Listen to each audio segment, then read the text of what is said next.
Obama had won the election. He won roughly 53% of the popular vote, while John McCain took home 46%. This was a medium-sized separation in terms of other previous elections. Upon winning, Obama faced immediate prejudice. People claiming he wasn't from here, et cetera, et cetera. But he didn't let that get to him. His resilience is what inspired Americans today. I remember when he won, we were jumping, screaming, smiling ear to ear. He came off as a beacon of hope, and we knew he was going to inflict change on a multitude of people. Personally, I never really got much into politics, but when he won, it almost felt deeper than politics. It felt as though America was finally heading in the right direction. And in terms of social equality, we were progressing to the point we wanted to get at. The effects of Obama winning truly go deeper than words can describe. He essentially created the second Black Power movement in the sense that we weren't afraid of our culture anymore. We didn't feel oppressed. We had him in office, and so at this time I feel like in the Black community everybody was localizing their opinions because they felt like they finally had a voice, someone who understood, who could relate, who they could reach out to.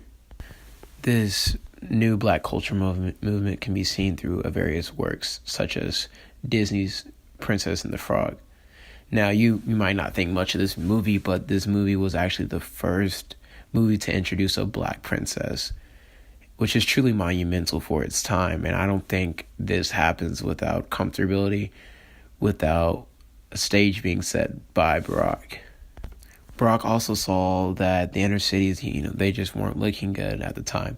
And so he almost immediately went to work in the city of Chicago, where he spent some of his young adult life creating new opportunities such as college prep training, job training programs, just stuff to get the city going again.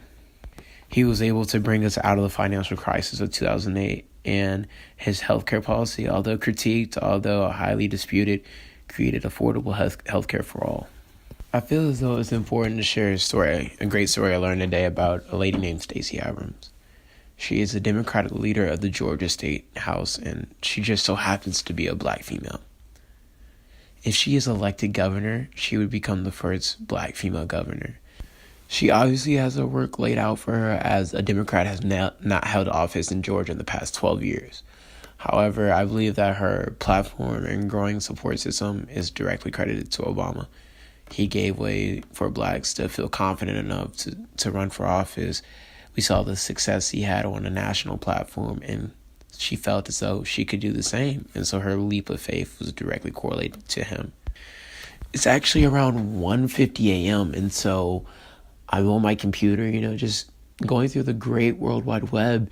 And 54 minutes ago, it says that Stacey Abrams just won Georgia's Democratic primary.